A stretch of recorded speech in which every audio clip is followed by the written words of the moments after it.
If I remember correctly, this is where he's staying. Who is it? It's me. Is the script ready? You came all the way here for that? Alright. Forget that for now. Just come on out. We've got some great news. Nice try.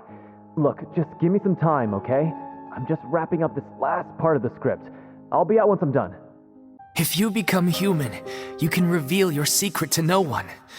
You will face suffering and loneliness. Is this truly what you want? It's the most important line in the whole script. I think it's a symbolic statement about our director's life and legacy.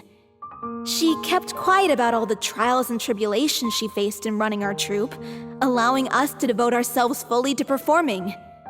It was only after she was gone that we realized how tough her job really was. You mentioned earlier that the troupe was like your home. Yeah. I was born with an incurable illness, and once my family found out it couldn't be treated, they decided they didn't want me anymore. I spent some years taking whatever work I could find and trying to manage my illness with various medicines. But whenever I had a bad flare-up, I'd be lying in an alleyway for days at a time. It was like that until the director found me one day. She told me I had a great voice and asked if I was interested in studying singing from her. I said yes. She took me under her wing, taught me to both sing and act, helped me find Mora for my meds, took care of me when my condition decided to flare up. I know it was all a huge burden on her. She sounds like a really incredible person. She really was. She gave everything she had to her troupe and the people in it. All of us were so proud to call her our director.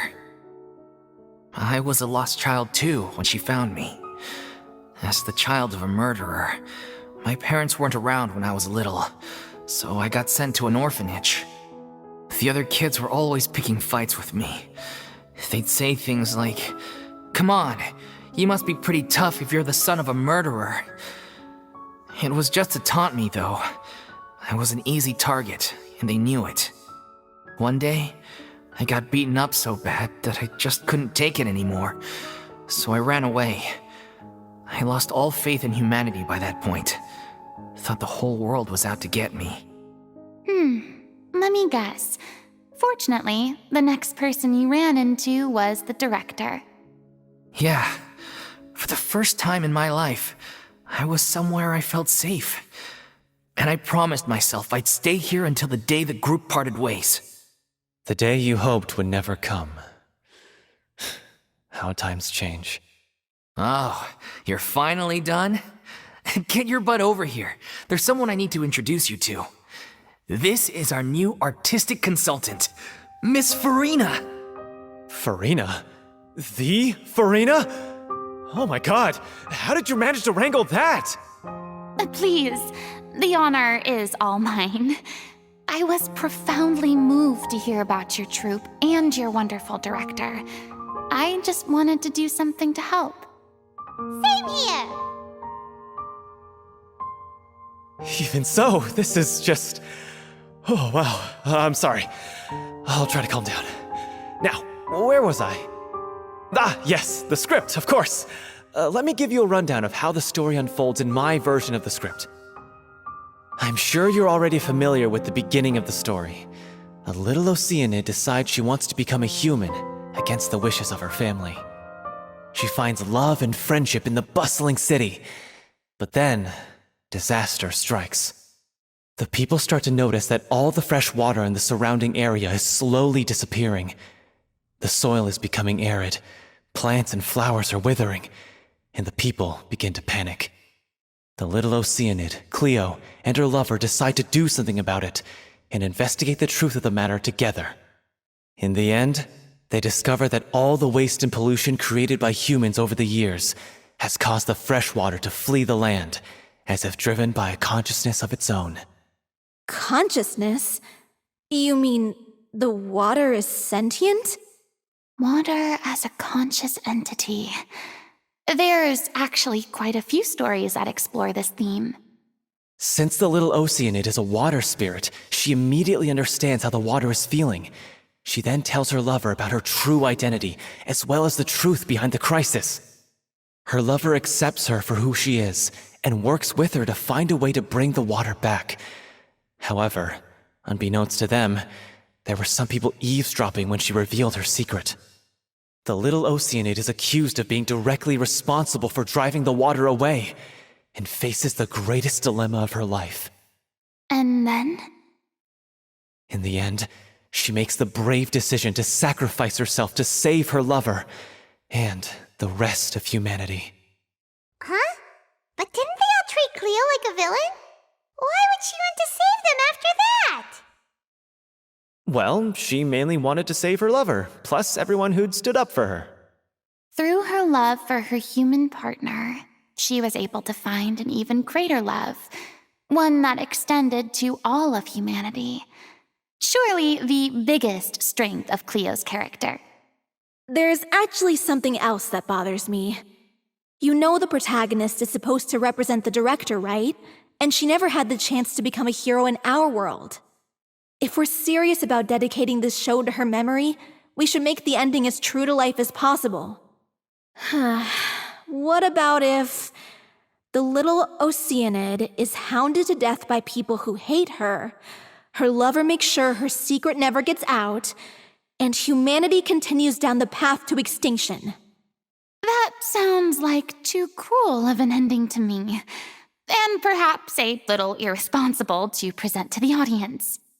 That ending would be a perfect mirror to Director Aureli's death, both arbitrary and meaningless. On the day when she went missing, Director Aureli had instructed us all, somewhat out of the blue, to leave the court of Fontaine and wait for her outside the city. We waited and waited at the rendezvous point, but she never came. By the time we returned to the city, she disappeared without a trace. We looked for her. The Gardamex looked for her, but she was nowhere to be found. Increasingly, all the signs seemed to point to her being the latest victim in the serial disappearances case. The director was the kindest soul in the world, yet she was senselessly sacrificed for the sake of a so-called experiment by someone who had nothing to do with her at all. She deserves a hero's farewell.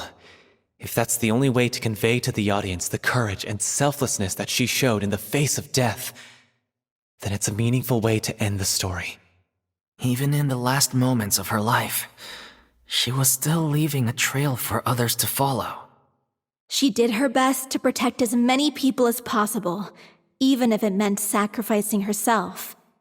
We know what choice our little Oceanid would have made now. I don't think any more discussion is necessary. Well, Vilmont, if we put the past aside for now, do you think you can bring yourself to go ahead with the show? I will channel all my regret and put it into my performance to make this a show worthy of our director. We've had to fight every step of the way for this opportunity, but we now have all of the ingredients necessary to stage a truly spectacular performance. A touching story, a magnificent venue, and last but not least, a passionate and dedicated cast. Now, let's work together and make this show the best it can be!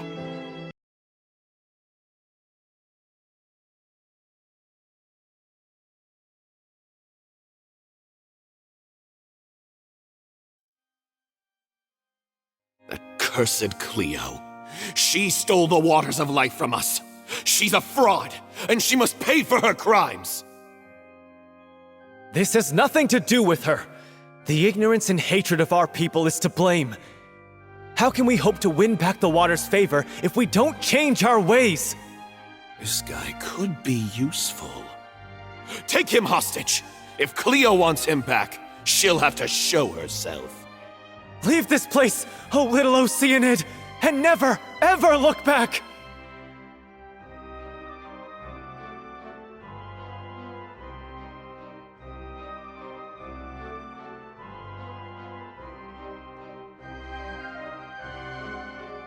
Everyone's really throwing themselves into their roles. I haven't seen such a fine performance in a long time. If only... What should we do? It's almost time for her to take the stage! Why? Why does it have to be now? Hey, what's going on? You're due on stage any second now. Oh no, not again. But why? What about your new meds? Did they stop working? They've been getting less and less effective over time. I've had to keep increasing my dose. What? I thought they cure it. So they were only managing your symptoms? I figured whatever it took to get me through this final performance. How could you do this to yourself? And after that lecture you gave me about not looking after my health. I'm sorry. I've let everyone down. I leave Director O'Reilly in your hands.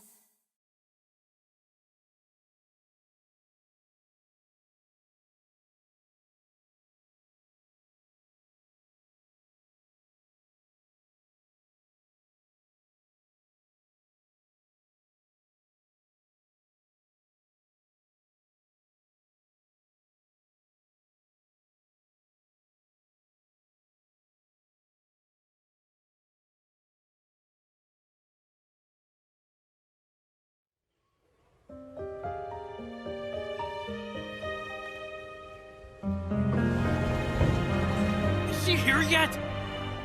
Will she get here? She's not coming! You're wrong. She's here.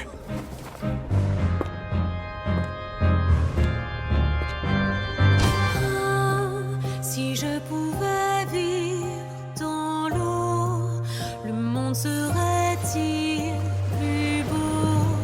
Me pardonneras-tu, ô chère mère? L'eau dans son courant fait danser nos vies, et la cité elle est nourrie, ainsi que toi, mon doux amour. But what about your wish? My... wish...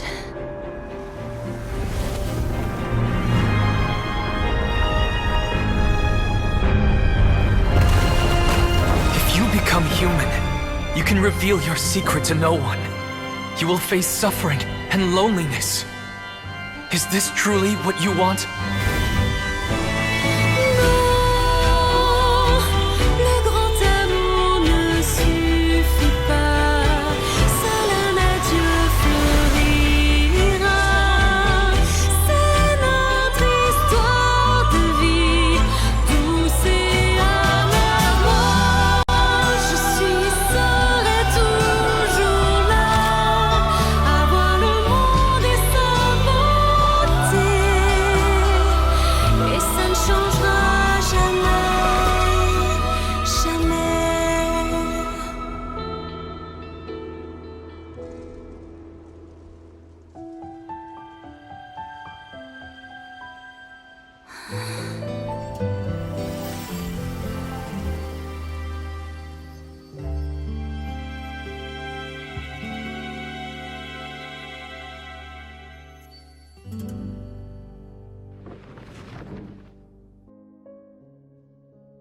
I'm sorry.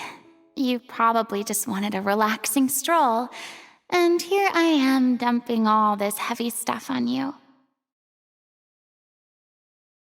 We don't mind. It's actually refreshing to see a different side of you. Great.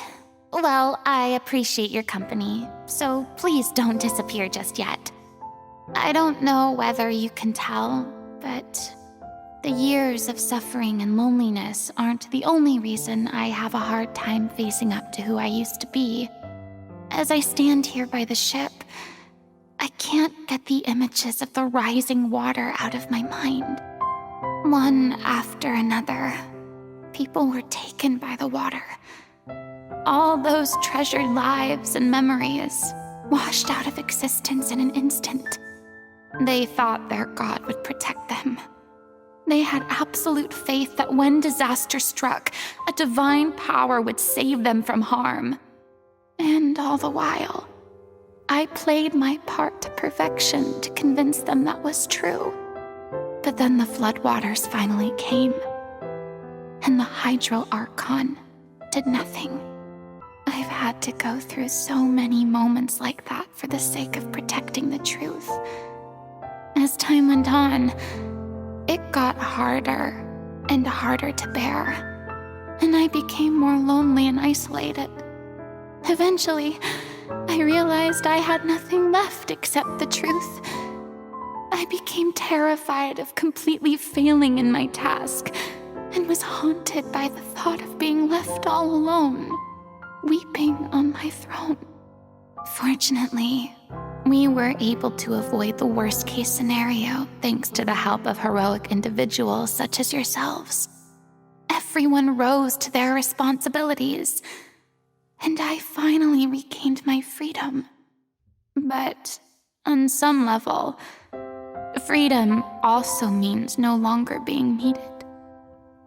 I have no further use to people.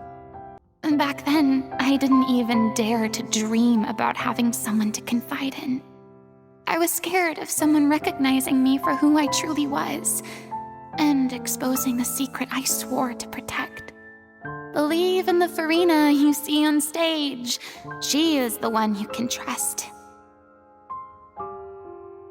I had to keep all my feelings, all my curiosity about life to myself.